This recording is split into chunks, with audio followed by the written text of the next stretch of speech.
Okay, we're rolling. All right. I did not make this up. This is from on the internet. Anyone can see this. The 2006 report of the Elie Wiesel Foundation for Humanity.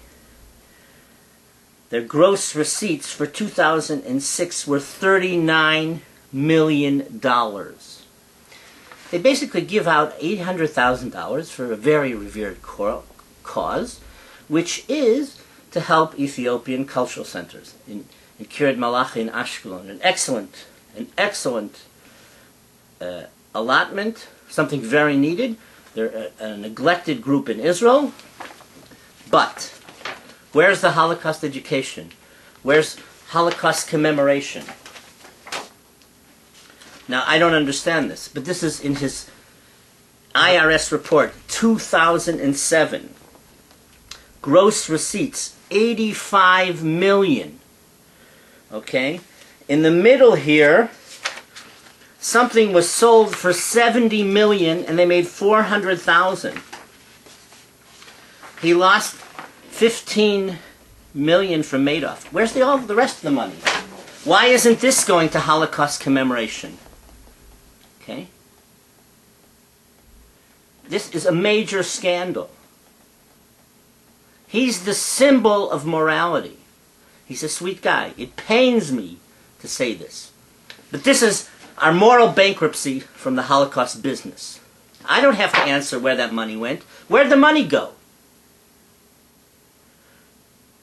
People paid him tens of thousands of dollars. It was for his Fifth Avenue apartment. The rest I'm leaving to you. You'll see if... I want people to react. I want people to scream. I want people to publicize this. I want him to answer. Okay? I didn't make up any of these figures. Go on the internet. Look at this. It's an absolute scandal.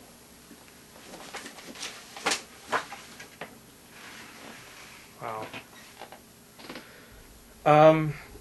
Let's talk about some of your books. You've written a few books. What are your books on?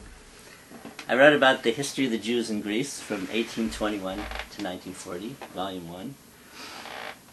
I worked 15 years on what's called Pinkas Kilot Yavan. It's 2,300 years of history of the Jews of Greece. The last third in each chapter on various communities deals with the Holocaust and the epilogue. But the important thing is not only the destruction of the Jews, but what was destroyed, the communal life. And the unfortunate thing is this dampened active Sephardic conscious life. This put a damper on rabbinic thought. This put a damper on a vivid Judeo-Spanish press, on Judeo-Spanish literature, Judeo-Spanish theater, Judeo-Spanish culture.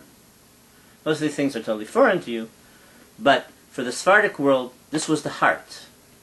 When the Nazis destroyed Salonican Jewry, and they knew what they were doing, and they understood much more about it than, unfortunately, than most people who are going to be listening to this, they wanted to eradicate Salonika as one of the four most prolific Jewish communities of the world. The others were Odessa, Minsk, and Vilna. And the Nazis for years, since the 30s, had categorized, classified this community, collected information. In fact, the first deportations of Salonican Jewry are on March 15th, 1943. But they wanted to eradicate this culture so much that they had deportations in France beginning in July 1942, in November 1942, of Salonican and Greek Jews. And these are also some lessons of the Holocaust. Because there are people out there who don't want Jewish culture, do not want the Jewish religion. And this is from thousands of years of conflict, of resentment toward the Jews, a resentment that we didn't accept Christianity, that we didn't account for the crucifixion of Christ. And these are big issues. The Vatican made a very big move toward reconciliation. But the Eastern Orthodox Church made no move. In a lot of ways, they were rescuers during the Holocaust. But the theological issues still exist. And like most things, because this is the area that was Ottoman, was considered the sick man of Europe, it's not important. It doesn't relate. So what I do is often ignored. And I'm ignored because I deal with these things. It's not relevant. It's not high culture. But unfortunately, it's the culture of about half of the cognizant Jewish people today. And the reason you have so many Israelis in Los Angeles, much more than your 250,000 official figures, because they don't rate in Israeli society. As other Jews, as Eastern Jews, they're prejudiced against, they're discriminated against. They don't have equal opportunities. And these are the people I deal with 24 hours a day. I've dealt with it already 32 years. Where were you educated? I was educated at Macalester College, St. Paul, Minnesota, in Greece, in Italy, in Norway at the Peace Institute. I studied Third World Development. One of my professors was Johann Galtung, and also at Hebrew University. Where did you get your PhD? In Greece, in Thessaloniki. Which university? It's called Aristotelian University. Ah. And what year did you get your doctorate? It's a while ago.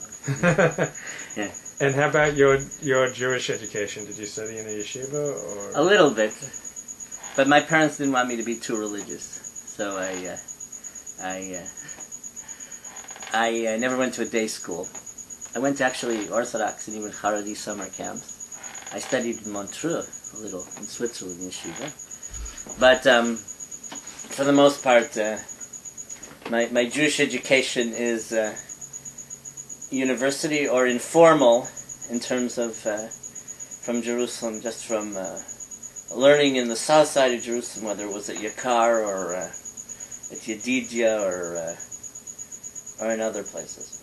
And where did you grow up? You grew up in the United States? I grew up in Cleveland. And how did you come to specialize in Sephardic Jewry? I wanted to, when I was in Macalester, I wanted to study in a totally foreign country. And I missed the deadline to China, and Greece was the second choice. Ah, wow. Now, your book on the history of Jews in Greece, is it in English? The first one was, yeah.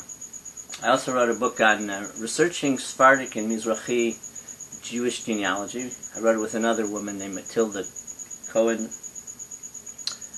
Tadger from Israel. We're active in the Jewish genealogy group. That's how to research 40 different ethnic groups in Israel. Because when people do genealogy, usually they don't come to Israel. And even if they come, they're pretty lazy and they just go to one or two of the main places.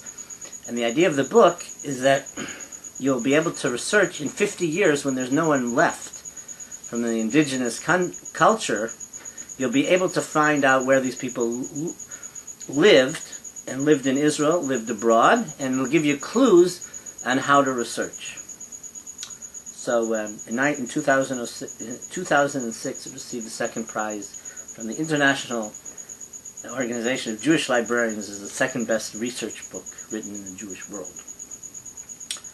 And then I wrote a book on the struggle to free the Jews of Shiraz from 1997 to 2001.